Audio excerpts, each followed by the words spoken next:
I'm Eric Bowling. Welcome to Cashin. Our Cashin crew this week: Jonathan Honig, Juan Williams, Monica Crowley, and Lisa Boothe. Welcome, everybody. Monica, I'm going to start with you. State Department spokesperson Marie Harf wants to give radical Islamists jobs. Maybe she should be out of a job.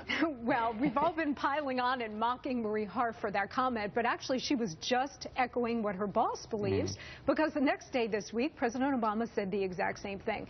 This is what you get when you put leftists in charge of national security. You get this kind of indulgence of the victimhood cult. You get this transfer of responsibility that somehow it's our responsibility to remake the economy of the Middle East. Look, you are dealing with a global religious movement, the objective of which is the global domination of Islam. And what the left wants to do, starting with the president, is apparently airlift access to Obamacare, subsidized housing, and job fairs in there, and think that somehow those things are going to make it all go job away. fairs for jihadists. Lisa, is this a good idea? I'm baffled. I'm actually shocked that this is what they're going to do now. Listen, you want to fight terror, and then if you win, you can open up all these different economic opportunity ideas. But right now, is this the best way to fight them? No, and look, Monica is absolutely right. And look, the only jobs that ISIS needs is digging their own graves. But what we're dealing with is an administration and a president that is dangerously incompetent when it comes to Islamic extremists. This is a president who said that climate change is more dangerous than terrorism. This is a president who has called ISIS JV despite the fact that they control more territory than the United Kingdom. This is a president who has pointed to Yemen as the beacon of his counterterrorism policies despite the fact that our U.S. embassy staff just had to evacuate. So that's what we're dealing with, is an incompetent president and a competent administration. Okay, so I'm going to bring it to you, Juan, but take a look at this cover of the New York Post this week. I mean, if this doesn't say, it speaks for many, many millions of Americans. It's the cover that says, Islamic terror, I just don't see it. Unfortunately, Juan, we kind of agree with that.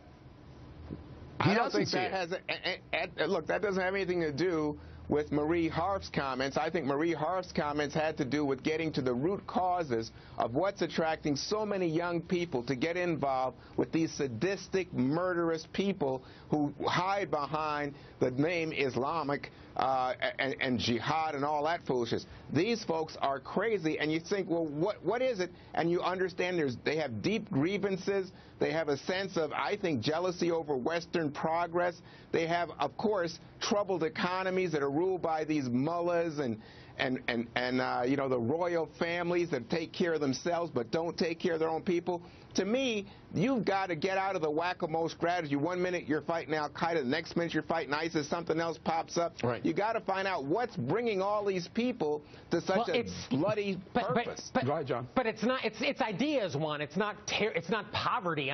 And, you know, Osama bin Laden and a lot of those 9/11 hijackers were educated. Osama bin Laden was quite wealthy. The 9/11 hijackers had college degrees. So I think to that point, it's the ideas. They hate the secular, successful West, and the only way to counter force is with force. Right. And we're agreeing on that. I know, Juan, you're shaking your head, but again, the timing of this really is baffling.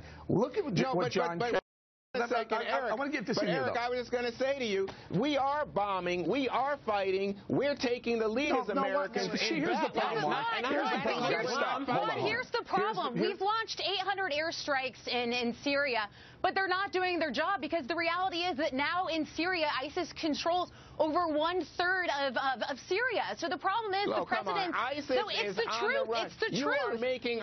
You're making ISIS into a giant. They are not, but I guess you're doing that because you're so interested in beating up Obama. Part of the problem is, hang on, Lisa, part of the problem is the left is getting their talking points from the White House, who's telling us this, that we're driving ISIS back. The reality is they're getting more and more territory. The reality is, Juan, we've dropped about 2,300 airstrikes on ISIS in 6 months. In the beginning of the Iraq War, in the first month alone, we dropped 100,000 sorties. We dropped 88,000 tons of bombs in the first 30 days alone. That's the way you fight terror. Monica, jump in here. That's what we've been doing. No, we haven't, Juan. No, we haven't. You just said it. Hold on. I'll do the math for you. Sometimes, you know, this is Cashin. We do a lot of math here. 100,000 sorties in 5 weeks comes to 2,000 or 3,000 per day. What we're doing now with ISIS comes to less than 10 per day.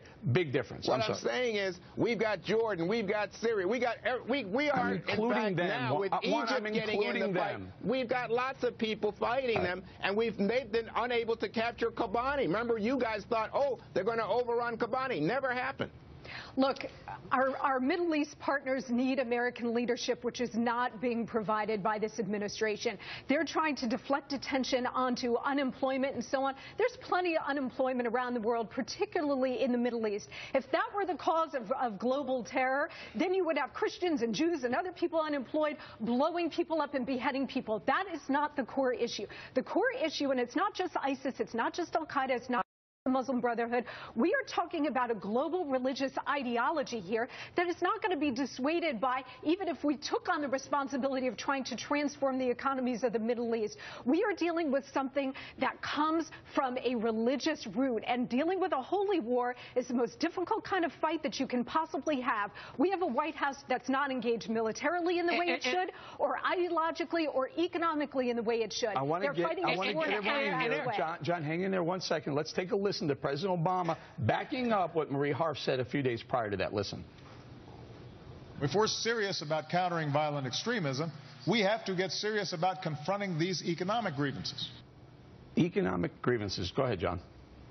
Well, I mean, it's that really a hate the West first mentality, Eric. I mean, the West should be successful. We should be proud that we have such a successful economy and know that Islamic terrorism is the root cause of why they don't have a successful economy in very many places of the Middle East. But I think, we hit the nail on the head here. It's ideas. It's not poverty that prompt this type of terrorism. And, you don't go to war to provide jobs, to provide a strong economy. You go to eliminate the threat. And that's not just in bombing the individuals, but that's in discrediting their ideas. And if we can't even say the word Islamist, we'll never do that. Correct.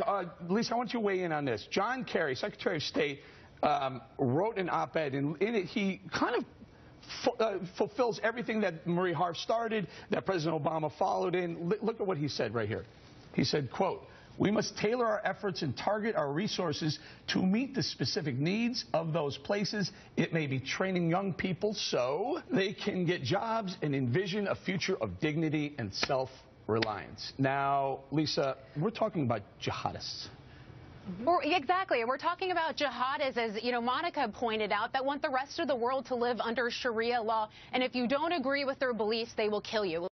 Seen that because we saw them light a Jordanian pilot on fire, execute 21 Christians because they do not agree with their extremist beliefs. And that is what they're being driven by. And it is incredibly scary that we have an administration and a president that is dangerously incompetent with the facts and the realities of what we're facing with ISIS. Let me ask you this one. Let's just say things were better for all these countries where all these jihadists are coming from. Things were better economically. Do you think, as Lisa points out, that would be okay then? Then they wouldn't look for their caliphate, look to spread Sharia law throughout the whole globe? Because I think that's what the plan is, right? No, and again, you guys, I think you're enjoying this whole tone of mockery, but the idea is that's one element. The fact that they have bad governance, the fact that they are, as Jonathan pointed out, jealous of Western success, the fact that businesses can't get started there, all of this contributes on top of the fact that they have then wedded onto Islamic ideology. Job security we are doing this for the profit. These people are crazy, Eric. Rule the world with Sharia law. Well, guys, I got to leave right there. It's hot.